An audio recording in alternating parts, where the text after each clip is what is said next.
میں اپنی آج قوم کو کہنا چاہتا ہوں کہ دیکھیں آپ کو یہ اب میں اپنی ٹیم جو میرے لوگ ابھی چھپے بھی ہوئے ہیں سارے انڈر گراؤنڈ میں سب کو اب آپ کہنا چاہتا ہوں کہ دیکھیں وقت آ گیا یہ لوگوں کے گھروں کے اندر گھس کے جو گھر کی عورتوں سے کر رہے ہیں بچے اٹھا کے لے جاتے ہیں گھر توڑ دیتے ہیں گھر لوٹ لیتے ہیں یہ ہزاروں گھروں سے کر رہے ہیں پختونخوا کے اندر گاڑیاں اٹھا کے لے جاتے ہیں جو بھی پی ٹی آئی کا ملے رشتہ دار ملے کوئی بھی میں ساری قوم کو کہہ رہا ہوں کہ کیا آپ یہ برداشت کرنے کے لیے تیار ہیں کیونکہ یہ آج ہمارے سے ہو رہا ہے یہ سب سے ہوگا جب پولیس سے آپ غلط کام کرواتے ہیں اور پولیس کو چھوڑا ہوا ہے کہ وہ کسی کو بھی کہہ کہ جی تمہارا جیو فینسنگ میں نام آیا اتنے پیسے دے دو اگر آپ پولیس فورس بھی تباہ کر رہے ہیں ادارے سارے تباہ ہو گئے ہیں یہ جو نیب ہے کیا نیب کی اہمیت رہ گئی ہے کہ اتنے بڑے ڈاکو ان سارے کے کیسز معاف کر دیے ہیں جو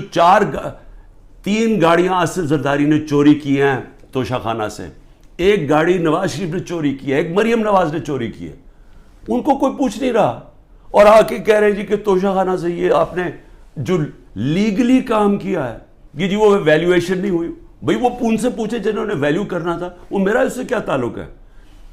لیکن مقصد انصاف کا نہیں ہے مقصد ظلم کرنے کا ہے اور میں قوم کو اب کہتا ہوں اب یہ بھیڑ بکریوں بن کے رہنے کا وقت چلا گیا ہے میں آپ کو کہہ رہا ہوں میں تیار ہوں میں کل جا رہا ہوں پتہ نہیں کتنے میں 19 بیلیں لگی ہوئی ہیں کسی میں اندر ڈال سکتے ہیں میں تیار ہوں سب کے لیے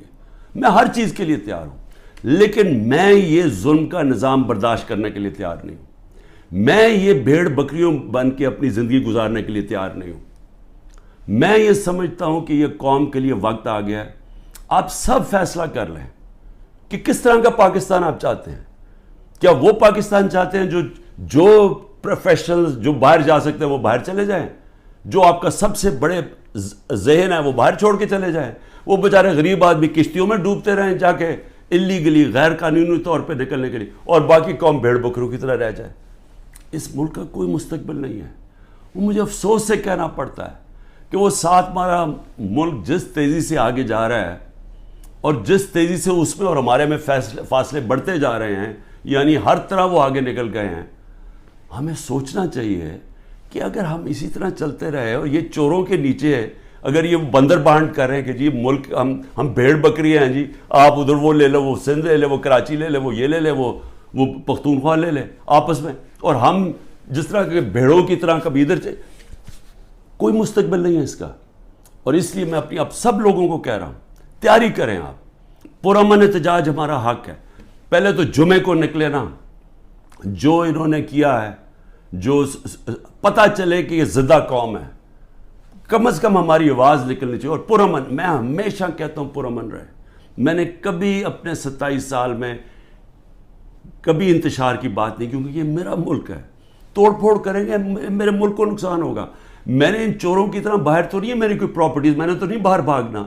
انہوں نے تو ابھی میں آپ کو کہہ رہا ہوں کہ جب انہوں نے الیکشن اناؤنس ہی ہوا انہوں میں سے لوگوں نے باہر بھاگنا شروع کر دینا کیونکہ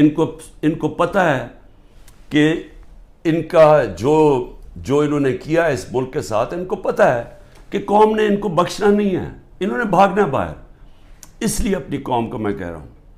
کہ آپ کے پاس اب دو راستے ہیں غلامی کے اور حقیقی آزادی کے لا الہ الا اللہ کوئی نہیں ہے خدا اللہ کے سوا ہم کسی ظالم کے سامنے اور یہ ظلم کا نظام اور یہ خوف کے سامنے ہم جھکنے والے نہیں ہیں ہم نبی صلی اللہ علیہ وسلم محمد مصطفیٰ دنیا کے سب سے عظیم لیڈر ہم ان کی امت ہیں اور وقت آ گیا ہے